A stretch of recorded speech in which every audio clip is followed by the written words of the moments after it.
Good morning everyone. आज हम ठोसों के प्रकार के बारे में पढ़ेंगे। देखिए, ठोस कौन सी अवस्था होती है? ठोस ऐसी अवस्था को कहा जाता है जिसमें जो इंटरमोलिकुलर फोर्स ऑफ अट्रैक्शन है, मतलब जो आणविक बल होते हैं। आणविक बल क्या होते हैं? जो अणुओं को आपस में रखते हैं। अब अंतर आणविक बल जो होते हैं, इनमें जो होते हैं सबसे प्रबल होते हैं। कम किस में होते हैं? लिक्विड में। और सबसे बिल्कुल ही कम किस में होते हैं? गैस में। जब अंतर आणविक बल जो होते हैं सबसे स्ट्रांग जिसमें होते हैं वो होते हैं सॉलिड स्टेट होता है, इसे हम कहते हैं ठोस की अवस्था। अब ये ठोस कितने प्रकार के होते हैं? सबसे पहले प्रकार का जो ठोस होता है वो अध्रुवीय आणविक ठोस कहा जाता है। अध्रुवीय आणविक ठोस किसे कहते हैं बच्चों? जिसमें किसी प्रकार का कोई, अध्रुवीय का मतलब जिसमें किसी प्रकार का कोई ध्रुवीय नेचर ना हो। ध्रुवीय नेचर का मतलब क्या होता है? जिसमें एक धनावेश और ऋणावेश आएंगे। जैसे NaCl है तो उसमें क्या आ जाएगा? Na+ आ जाएगा और Cl- आ जाएगा। अध्रुवीय का मतलब होगा इसमें ध्रुवों का अभाव है, जैसे H2 है, Cl2 है, I2 है।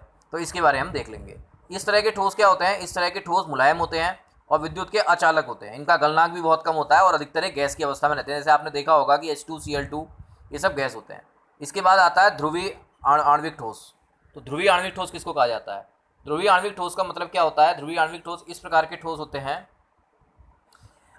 जिनमें ध्रुवों की प्रेजेंट होती है। ध्रुवों का मतलब क्या होगा? तो उनमें ऋणावेश और धनावेश अलग अलग होगा। यानी उनमें जैसे HCl है, SO2 है, NH3 है, ये क्या है? ध्रुवीय ठोस के उदाहरण है। तो अब आप कहोगे कि HCl तो समझ में आता है, SO2 कैसे? क्योंकि SO2 में भी जो होता है ऑक्सीजन जो होता है प्रबल इलेक्ट्रोनेगेटिव होता है, जबकि सल्फर, बल्कि ऑक्सीजन जो होता है क्लोरीन से भी ज़्यादा इलेक्ट्रोनेगेटिव होता है, जबकि सल्फर क्या होता है? इलेक्ट्रोपॉजिटिव होता है। इस वजह से इस प्रकार के ठोसों को हम क्या कहते हैं? ध्रुवीय आणविक ठोस कहते हैं।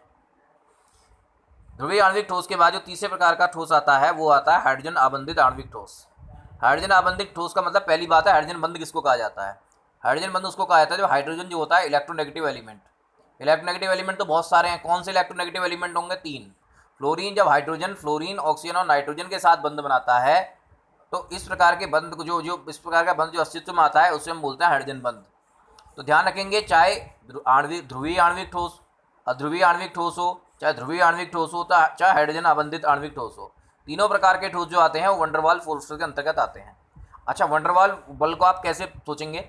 वंडरवाल बल ऐसे बलों को कहा जाता है जिसमें किसी प्रकार का कोई बल ना हो, उसे वंडरवाल फोर्स कहते हैं। तो तीनों कितने हो गए? तो ये ठोसों का एक प्रकार हमने देख लिया कि वंडरवाल बल होता है। अगला होता है आयनिक बंध। ध्यान रखना, आयनिक ठोस और ध्रुवीय आणविक ठोस में अंतर होता है। ध्रुवीय आणविक ठोस में ध्रुव तो होता है पर इस हद तक नहीं होता, क्योंकि देखो HCl और उसमें इलेक्ट्रोनेगेटिविटी में बहुत ज़्यादा अंतर नहीं है। अगर इतना अंतर हो गया कि एक ठोस ध्रुवीय आणविक ठोस में, आयनिक ठोस में ये अंतर है कि आयनिक ठोस में क्या होता है? दोनों एक स्ट्रॉन्ग पॉजिटिव चार्ज का होता है और दूसरा क्या होता है? इसमें पॉजिटिव चार्ज बड़ी मात्रा में होता है, एक में नेगेटिव चार्ज बड़ी मात्रा में होता है। जबकि आयनिक ठोस जो होते हैं, आयनिक ठोस में इस प्रकार की प्रवृत्ति का अभाव होता है। उसमें दोनों में इतना ज़्यादा उनकी इलेक्ट्रोनेगेटिविटी में यानी विद्युत ऋणात्मकता में इतना फर्क नहीं होता है। तो आयनिक ठोस का एग्जाम्पल क्या है? आयनिक ठोस का बहुत फेमस एग्जाम्पल है जिसको हम कह सकते हैं NaCl। ठीक है, ये कठोर होते हैं लेकिन भंगुर प्रकृति के होते हैं, मतलब टूट जाते हैं लेकिन होते बहुत कठोर हैं। जैसे NaCl इसका सबसे बढ़िया उदाहरण है। इनका गलनांक बहुत उच्च होता है। ठीक, और ये अगर ठोस अवस्था में रहेंगे तो ठोस अवस्था में विद्युत के कुचालक होते हैं, लेकिन जैसे ही इनको हम लोग वाली अवस्था में रखते हैं, जैसे ये अगर इनका हम लोग सॉल्यूशन बना लें तो ये क्या होते हैं? आराम से इलेक्ट्रिसिटी को कंडक्ट कर देते हैं। तीसरे प्रकार का ठोस जो होता है वो होता है धात्विक ठोस। धात्विक ठोस किसको हम कहते हैं? जिसमें धात्विक ठोस इस प्रकार की कहता है, इसमें एक धातु होगा और उसके चारों तरफ इलेक्ट्रॉन घूम रहे होंगे। जैसे Na है, Na के अवयतम कक्षा में कितने इलेक्ट्रॉन होते हैं? एक इलेक्ट्रॉन होता है। तो Na क्या होगा? बीच में होगा और उसके चारों तरफ क्या होगा? इलेक्ट्रॉन होगा। इसको इलेक्ट्रॉन सी मॉडल भी कहा जाता है। इलेक्ट्रॉन का मतलब क्या होगा? इलेक्ट्रॉन हो गया, सी का मतलब हो गया समुद्र, यानी जो पॉजिटिव चार्ज है वो समुद्र के चारों तरफ है। तो इस प्रकार के ठोस को आयनिक ठोस कहा जाता है। कई बार आयनिक ठोस बहुत स्ट्रांग होते हैं, कई बार मजबूत तो होते हैं लेकिन बहुत आसानी टूट जाते हैं। जैसे इसका एग्जाम्पल सोडियम है, वो आसानी टूट जाता है, पर जहाँ हम लोहे की बात करते हैं तो वो नहीं होता। फिर होता है, लास्ट आता है सहसंयोजक बंध। हम जानते हैं आमतौर पर संयोजक बंध जो होता है बहुत वीक होता है, लेकिन ध्यान रखना कि सबसे संसार का सबसे स्ट्रॉन्गेस्ट जो प्राकृतिक सब्सटेंस होता है, प्राकृतिक पदार्थ होता है, उसे हम कहते हैं हीरा। तो इस प्रकार में क्या होता है? सहसंयोजक अथवा नेटवर्क बना होता है, जिसमें कोवलेंट बॉन्ड के द्वारा ये सब आपस में जुड़े होते हैं। इसके दो सबसे बढ़िया उदाहरण हम बचपन से जानते हैं, एक हीरा होता है और एक क्या होता है? ग्रेफाइट होता है। हीरे में क्या होता है? 3 डायमेंशनल अरेंजमेंट होता है और हीरे में क्या होता है? sp3 हाइब्रिडेशन होता है, जबकि ग्रेफाइट में क्या होता है? sp2 हाइब्रिडेशन होता है।